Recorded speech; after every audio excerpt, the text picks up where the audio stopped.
What's up everybody, Maran here for another car review. This is of course the 2019 Volvo S60 T6 R-Design all-wheel drive. Huge thanks to Volvo for providing me with the all-new S60 here to review for you guys today. So about the all-new redesigned S60, well, I think it looks spectacular. So this is one of the last models to get these new Thor's Hammer LED headlamps and this whole corporate front end, which I absolutely love. I think even though it's a few years old now, it looks fantastic, and especially here on the S60, it still looks very good and fresh in my opinion. So anyway, you know, in addition to those very cool LED headlamps, you also see in the R-Design here this grille with these little dots in it, and it's a very cool look. Now you will get the traditional slats like normal Volvos have on the other trims, but this one, you know, is a little bit sportier, a little bit of a sportier front bumper there as well, and it looks very cool. I really love the way these look. Coming down to the sides here, you have these 19-inch wheels, which are optional. You can also get 18-inch wheels, and those are very attractive. Again, I like the mix of the black and the bright work there. It looks great. And then going out towards the back there, it's also just a very attractive design. I think the Volvo, what I love about it is that it's distinctive and unique while still not being too showy or trying to, you know, make a huge statement. And I really love the understated looks that are still just so classy looking. And so that, you know, extends to the back end there with those very cool tail lamps, just the basic Volvo script. And, you know, I also like the little bit of a sportier rear bumper you have on this R-Design one as well. And so overall, I think, you know, it's a really a nice size vehicle too. As far as length goes, it's a tiny bit bigger than, you know, like your average Mercedes C-Class or Audi A4 or something, but it's slightly smaller than some of the larger stuff in this segment like the Infiniti Q50. And so I think it's a really great size here. You know, it gives you a little bit more space than most of the main competitors, while still having just this very attractive package. As for the interior of the Volvo S60, well, I am always so impressed with these new Volvo interiors. The other one that I reviewed was the XC60 in its TA trim, which is just as nice as this. I mean, Volvo is really some of the best in the luxury segment, in my opinion, as far as nice interiors go. It's probably about equal with Mercedes, at least in my opinion. Very, very nice. And so anyway, this is the R-Design here, so it's a little sportier. So anyway, first thing you'll notice are these seats here, which are very sporty here for the R-Design. You will have less aggressive bolstering in any other trim of the S60, and that goes for across the Volvo range. The R-Design always gets sportier seats, and they're really nice and deep buckets and just really hug you in nicely. Now, there isn't any kind of adjustable bolstering on them. Also, with the R-Design, you don't get any kind of perforation for the seat, so that means you cannot get ventilated seats in the R-Design, unfortunately, only heat. They're just really great seats. I love the textile you have here on the sides and then the leather here in the middle, and just really comfortable seats. They do have adjustable lumbar and also thigh support, so that's great. And so yeah, I love these seats though. Just wish they had a few more of the options, because you go for like the Inscription trim, you are even able to get massage seats in addition to the ventilation, so those would be nice, but these seats are still fantastic.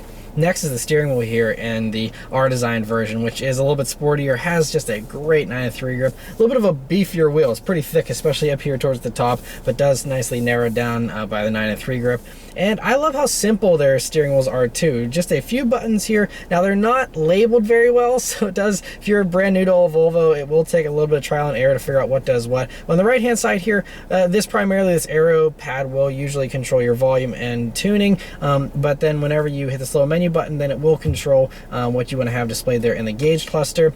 And on the left hand side is just the cruise control, and then you have paddle shifters here behind the wheel, which do have metal filling material here on the front of them, but the back is kind of a rubberized plastic, and you know, they feel good. That way you don't burn your fingers on them, and I do like that they look nice. And that's kind of what BMW and a few others do, although there are some that do full metal paddles. Next are the gauges here in the S60, which are very, very good looking, and I believe they're all digital here in all S60s, but the R-Design here does get them, and it looks spectacular. It's just I like that it's you know, not super flashy, and I do like that, you know, it's very easy to read, and there's not a whole lot of customization. Now, you know, you can obviously have the navigation map there in the middle, and I think that's all that you can really do. I don't think you can really change up a whole lot in that gauge cluster there. Even whenever you go through the different drive modes, Eco mode changes the tack a little bit there, but otherwise there isn't any kind of visual difference even in dynamic mode. And I do wish that there was maybe a little more I guess bling to these gauges than they have, but they're still good nonetheless. Also, you'll have a heads-up display here in the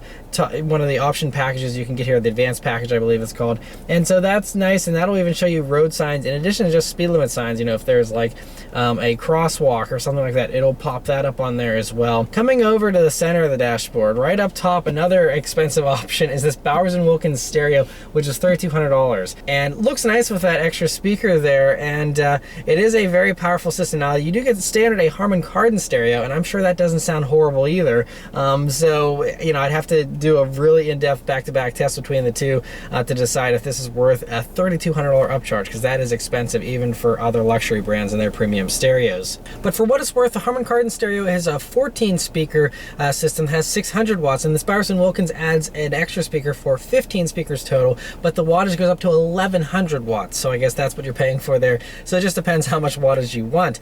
Anyway, coming down to this infotainment system, which is also Volvo exclusive and very cool. It's a 9-inch obviously vertical display here, and looks very good, very high resolution, very responsive too. So 2019, all the Volvos got a faster processor that's 50% faster than before, and so on older Volvos that was a complaint with this system, is it was a little slow. It is still maybe a 2 to 3 second slower than an average infotainment system to boot up, but it's much faster, and after a few seconds, literally by the time you get your seatbelt on, it's good to go and no issues there. So I really love the way this is set up. It's just different and cool, but very simple and intuitive as well. So just 4 main things here, really. I mean, you just have navigation in this one, and then you have your radio controls, which is very easy to just swipe through. You don't have a tune knob, but you do have tune buttons, but honestly, just swiping is very easy considering it just feels like you're using an iPad or something.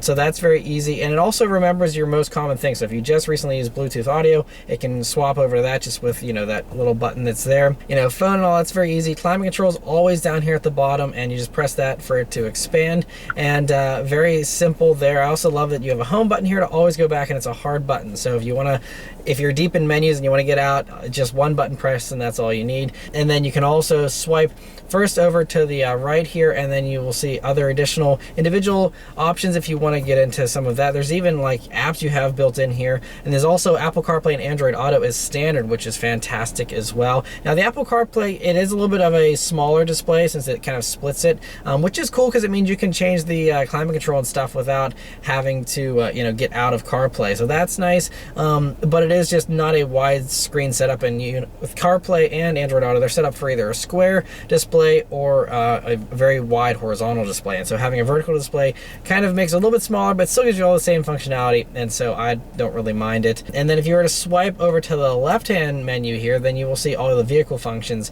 which you can you know, change there and adjust. And again, you'll have more or less options here depending on if you get that advanced package with all its, you know, semi-autonomous driver assist stuff. So that's cool to have all that. But and I mean, I just love how they simplified it. I think it's very, very creative and also just very well thought out, and so I love that. The other thing that I love is just all, you know, you just have a few buttons here beneath the screen, and that's it. I mean, it's really just 4 or 5 buttons, and that's it. You have this like jeweled finish to the volume knob, which is great as well, and all the materials in here are just spectacular. I mean, you have this metal mesh like feeling material here, which is really heavy metal. Even the door handle is, you know, on other vehicles it's metal, and oh, that's very nice, but this, it's not just metal, but it's thick, heavy metal that actually takes some muscle to move, and that just gives it such a more solid feeling to me. You know, coming down, you have a very nice metal accents here on the shifter, the engine start knob, which you actually twist to start it up, which is very unique and different.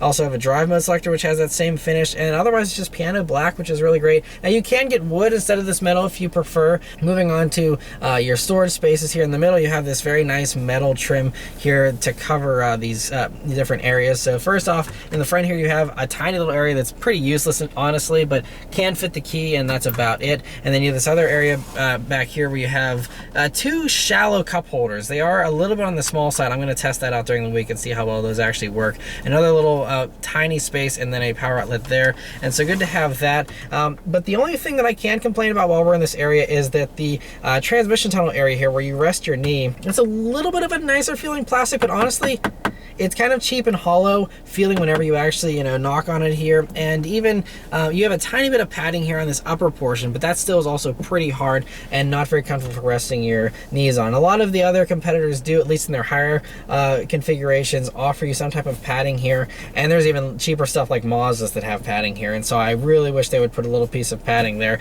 That's really the only mark as far as quality goes on this interior. Otherwise, it is really impressive. Also coming back, you have the center armrest, which does have a lot of nice padding on it here. And you open that up and then you'll see a pretty good sized area here. You can fit like large sunglass cases and things like that in there. Not massive, but totally sufficient, I think, for a vehicle in this class. And then you also have 2 USB jacks in there as well, so great to have that. And then coming over to the doors here, you also have a large pocket, which kind of has 2 bottle holders. Again, not too deep, but should get the job done okay. And all the elbow points here are nicely padded. Even like the tops of the doors have a little bit of give to them. So like I said, other than the transmission tunnel, everything feels very premium in here and very impressive. Backseat space in the S60 is also very impressive. So I mean, it's a roomier backseat than you would expect, again, for a vehicle of this size. I'm 5'9", me sitting behind myself, I easily have about 4 to close to 5 inches of legroom to spare back there, and also an abundant amount of headroom too. So a very spacious backseat, and that's not a given in this segment. A lot of other stuff like the C-Class and stuff, you have a close amount of space like you have here, but it's not quite as spacious and airy feeling as this. It also helps to have this panoramic moonroof to look up at to give you that airy feeling, but it also just has other features you don't get with some of the competition back there. So you have not only air vents and your own climate control back here, which is part of a package, and also heated rear seats, and you have air vents built into there and a power outlet. But you even have, like in the B pillar here, actual air vents for those rear occupants, and that's something you usually only get in higher end or larger vehicles, and not here in one of these mid-size sedans. So that's really cool. And then you also have pockets in those doors with a bottle holder, which again is kind of shallow. I wish there was more depth to all these pockets, but you do have those nonetheless. There's also a full down center armrest, which has a couple of cubbies, and then whenever you look towards the front of it there, that's where you'll find your cup holders, and so good to have those. And so overall, a really spacious back seat, and yeah, I'm impressed with just how much space there is back there. Trunk space in the S60 is pretty good, but not quite as impressive as the rest of the vehicle because it's a fairly shallow trunk. So I mean, it's a pretty good depth. It goes very far back there, and it's a nice wide opening, but it's just not a very deep opening. So it just, you don't really have, you'd think maybe there's underfloor storage, but whenever you lift up the floor, all you're going to see is your spare tire and jack. It's nice to have those, but you don't have any kind of storage bin under there either. So I mean, obviously normal size suitcases will fit fine, and all that type of stuff, but if you have anything larger, there are, I think, larger trunks in the segment. For example, the C-Class does have a much deeper trunk and a wider opening. So you also will see a power outlet back there, but still a good trunk. I just don't think it's top of the class, but for this segment is still right in line with what you would expect. All right, so start and go for a drive. So the Volvo here is a very nice key. I really like this. A little bit of a textured, like satin or leathery finish to it here, and the buttons are on the side here, and then just a very cool key. And this one even has a nice little Swedish flag keychain, which is a nice touch. But of course, it's keyless access, keyless entry, and twist buttons start here. So like I said, you just twist this engine start button, and it starts right up. All right, so setting off in the Volvo S60 T6 R design here. So I think the first thing that I notice about it is kind of a little bit of a lower seating position. Now you can lift it up, but you just feel very protected here in the Volvo, but you still have very good visibility. So it doesn't mean that you're in some type of tank whenever you're driving this. I mean, you have very good view forward. You have a little bit of a thicker A-pillar, but it's actually not bad because you have the mirror that is so far away from the A-pillar here, so that you have a very unobstructed view there. The hood drops down very nicely, and it is a pretty large windshield, so that's great. And view out of the back is also pretty good in typical sedan fashion. And other things you notice here right off the bat is it just feels a lot more eager than I was expecting. It has actually really sharp throttle response for a luxury sedan, way sharper than I think everything else in this segment, honestly. And so that means that it feels very eager and ready to go. Just a little lean on the gas, and you immediately get some nice acceleration. And I actually really like that. To me, because a lot of others, they feel a little sluggish, sluggish or hesitant sometimes. This, it just wants to spring right into action here.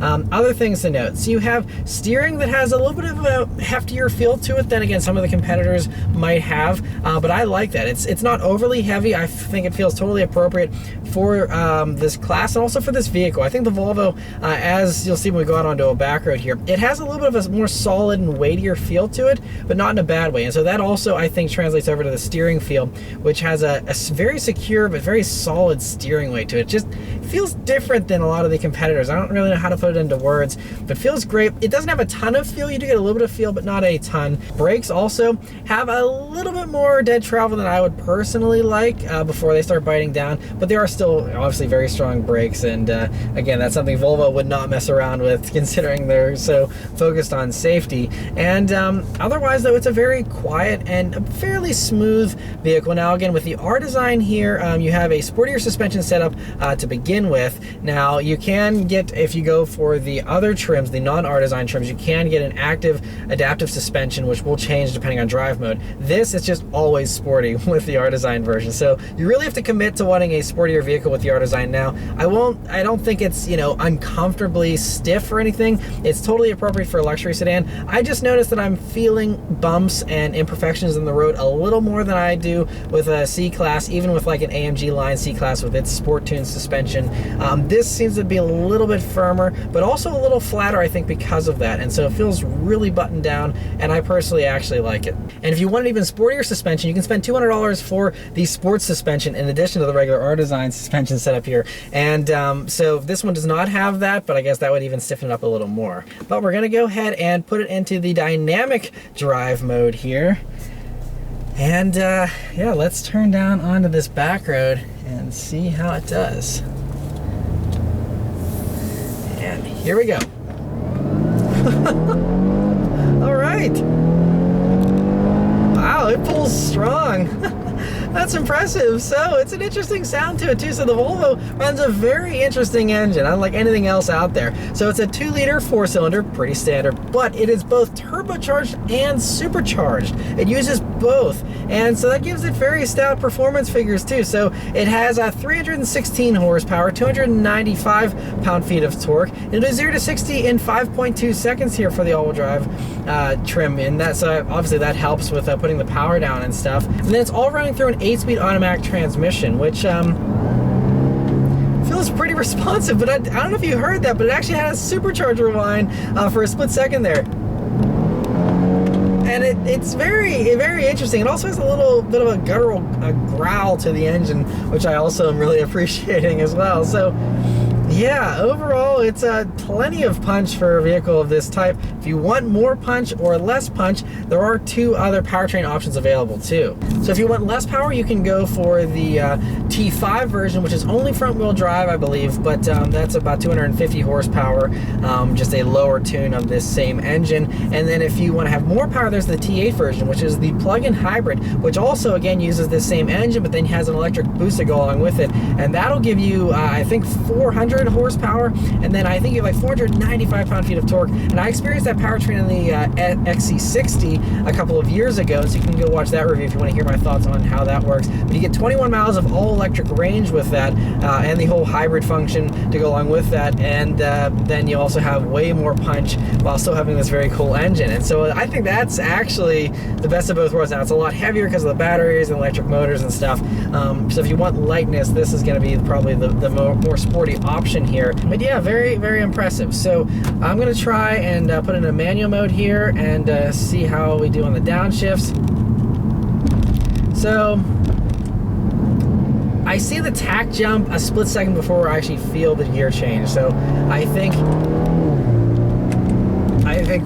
the tack wants to make it feel like it's more responsive than it is, kind of fibbing on me a little bit there, but it's still fairly quick. It's not ZF 8-speed quick, you know, so that's what some of the competitors use, but you know, it's your average torque converter automatic. personally, I wouldn't bother with the manual shifting after that. I would just leave it in automatic and let it figure out its own thing, because it is pretty responsive, especially here in dynamic mode, that it's quicker to just put your foot down than it is to sit there and play around with the paddles. So I would just leave that alone.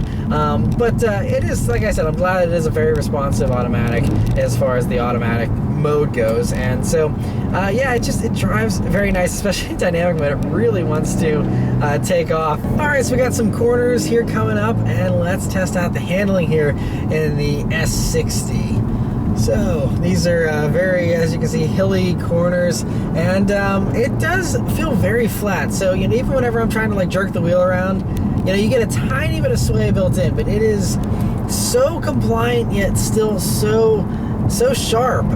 It does feel a little weighty, so, you know, as I'm pushing it through corners here, but not bad. I think it's not quite as light feeling as maybe some of the German competitors, but that's okay. It's not really that heavy though. The curb weight for this all-wheel drive T6 version is just under 4,000 pounds at 3,984, and so not bad at all. Again, if you go for that, you know, hybrid T8 version, that's where you get the heavier weight. But this is very reasonable considering, again, it's still just a 4-cylinder up front there with the forced induction components on top of it. But yeah, it handles good, and I love the steering weight. It's just nice and weighty, but also a pretty quick rack too. So it all feels very nicely dialed in, and just gives me confidence too. I feel like I can push this, and it just feels very stable and sure-footed. Now the all-wheel drive, I'm sure, helps.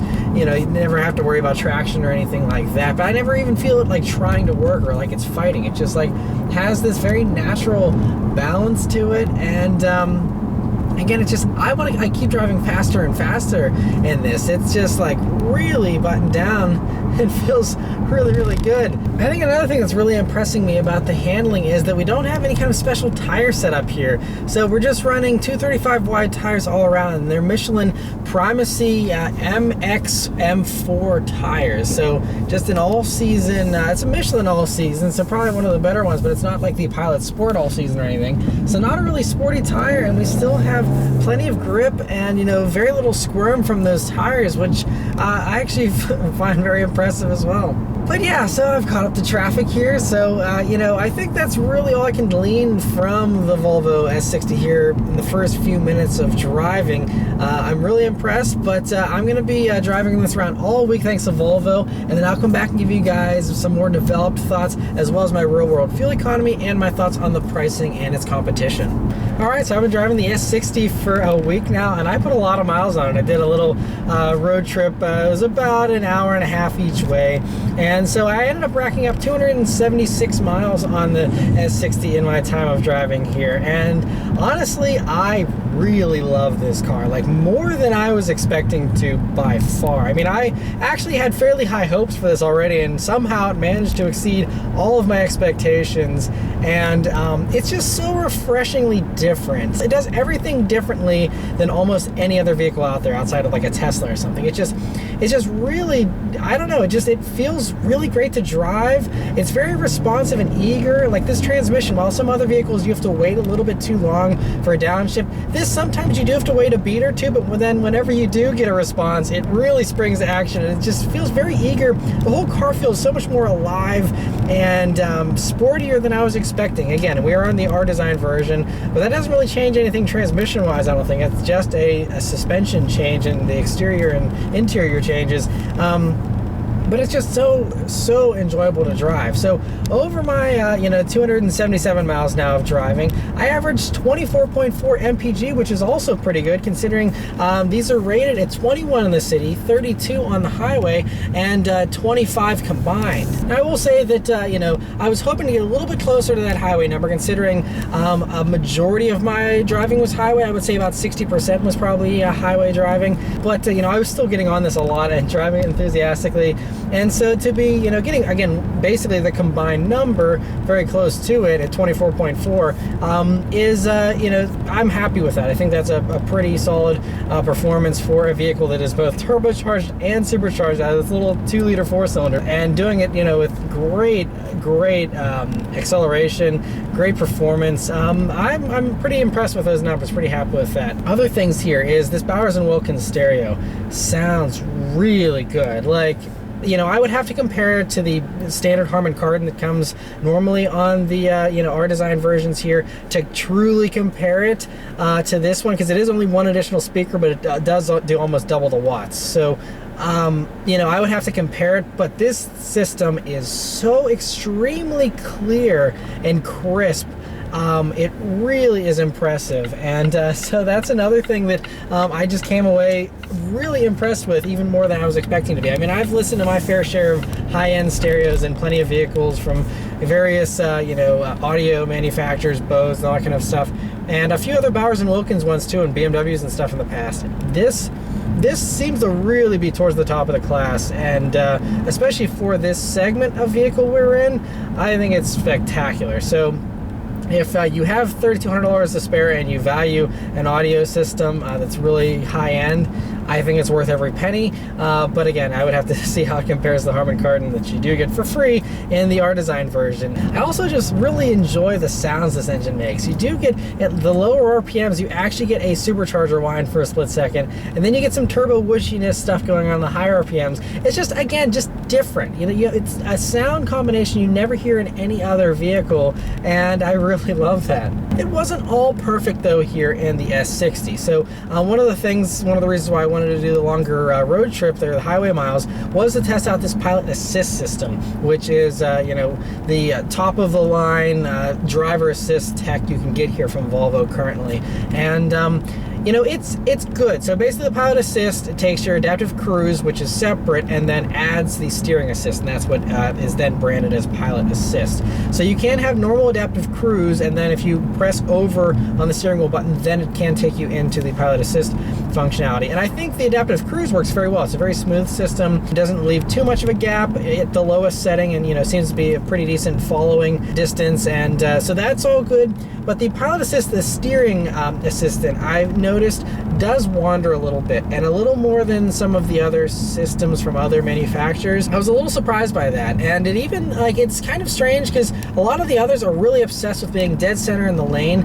This one actually, whenever you're going around some you know, curvier highways, it will actually almost hit the apex of your lane. And so there's a few times where I was getting a little closer to the car next to me than I would have personally driven. And I mean, as a driver, I generally try and stay as close to the shoulder as I can without going onto the shoulder, to give myself as much space from other people who are swerving all over the road, being distracted and whatnot. So I usually like giving myself as much space between myself and the other vehicle. This, the car had no fears like that, you know, so it was fine being closer to a car than I would be, even if there was space to kind of be a little bit towards the outer edge of the lane there. It wouldn't do that. And so I think that's something that other systems too also kind of have a similar thing like that, but this, I just noticed it getting a little closer to the lines on its own than I usually would see in other vehicles. And so I'm not in love with the Pilot Assist system, and that also is part of a $2,500 package that includes this heads-up display, which I also I like it. I personally, just as far as you know, heads-up displays in general, I'm not in love with them, and like most heads-up displays, this one doesn't work with polarized sunglasses. So wearing my polarized sunglasses on a sunny day, you have to like squint to see the heads-up display. You basically can't see it. So if you wear polarized sunglasses, that's going to be a waste if you have those on. So anyway, that's all part of this $2,500 advanced package. I personally would skip that package. So, you know, that does make this a very solid value. That's one thing. So this one, as tested, is just around $55,500, at $55,490, and at that price, it's really competitive with most other vehicles in this segment too. You know, your standard Mercedes C-classes, Audi A4s, all that type of stuff, loaded up with their sport packages and all their tech and high-end stereos and stuff. You're going to be at least at this much money, sometimes a little bit more, and so I think it's very competitive and, you know, very mid-pack as far as pricing goes with that. And then if you get rid of this advanced package, then you're looking at low 50s, and I think that's a pretty solid value, honestly. And again, considering that Volvo, usually, I know all the German manufacturers are very good safety-wise, but Volvo seems to even go the extra mile and over-engineer things to be even a little bit safer sometimes. That also kind of gives you peace of mind. You just feel like you're sitting in something very solid and safe. And that's not just a marketing marketing thing. That's also just, this car just feels a little heavier and just a little more solidly put together, I think, than even some of the nicer competitors. I think the interior in here is equal to a Mercedes as far as quality of materials and upmarket feel. I think this feels nicer than an Audi A4 or something like that. I think it's about on par with the brand new 3 Series or something like that, but it's also, I haven't driven the new 3 Series, so I can't say how it compares to that. But personally, if it were my money, I would pick this over the German competitors. And it's even compelling when you compare it to stuff like, for example, Kia Stinger GT, which is a little more dynamic, has a twin turbo V6, you know, a little bit more horsepower, about 50 more. But, you know, I think honestly, it's like this kind of competes with stuff like that because this is as dynamic as it is. And I think, again, that might shock some people because you think Volvo, and a lot of people have a preconceived idea of what a Volvo is like. But if you test ride one of these things, I think you'll be pleasantly surprised, at least with these 19-inch wheels and the R-Design suspension here.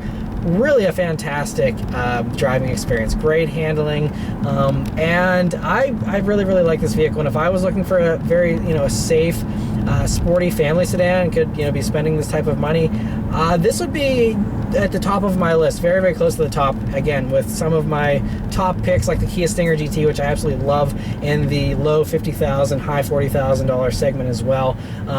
This is right up there with that, as I'm very impressed with the Volvo S60 here. And then if you want more power, like I said, the T8 version is also very interesting, and I sampled that in the XC60, but having, you know, the electric boost to give you over 400 horsepower would then make this faster than a Stinger GT, while still having this very nice, very safe, high-tech interior.